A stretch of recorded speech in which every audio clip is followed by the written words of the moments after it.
Share बाजार में गुरुवार को वीकली एक्सपायरी के दिन उतार चढ़ाव देखने को मिला, लेकिन कारोबार के अंत में सेंसेक्स और निफ्टी लगभग सपाट बंद हुए। बड़े इंडेक्स पर दबाव दिखा, जबकि मिड कैप और स्मॉल कैप शेयरों में खरीदारी बनी रही। अब निवेशकों के मन में सवाल है कि 19 दिसंबर को बाजार की चाल कैसी रह सकती है।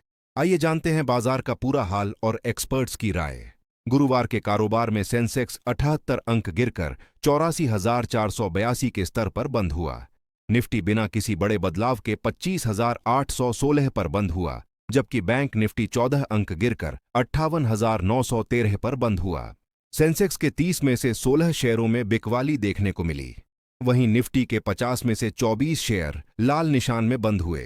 बैंक निफ्टी के 12 में से 7 शेयरों में भी दबाव बना रहा। हालांकि मिड कैप इंडेक्स 203 अंक चढ़कर 59,592 पर बंद हुआ, जो यह दिखाता है कि निवेशकों की दिलचस्पी चुनिंदा शेयरों में बनी हुई है। सेक्टोरल मोर्चे पर कैपिटल मार्केट और आईटी शेयरों में खरीदारी देखने को मिली। रियल्टी और मेटल इंडेक्स भी बढ़त के साथ बंद हुए, जबकि एनर्जी, ऑन्टो और पीएसआई शेयरों में दबाव रहा। करेंसी बाजार की बात करें तो रुपया डॉलर के मुकाबले 14 पैसे मजबूत होकर 90 रुपये 24 पैसे प्रति डॉलर के स्तर पर बंद हुआ, जिसे बाजार के लिए हल्का सकारात्मक संकेत माना जा रहा है।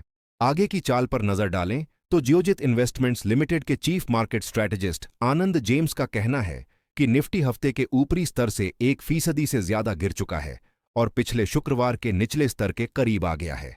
ऐसे में 25,980 की ओर रिकवरी की गुंजाइश बनती है। हालांकि अगर निफ्टी 25,850 के ऊपर टिक नहीं पाता है तो यह 25,650 से 25,300 या फिर 25,130 तक भी फिसल सकता है।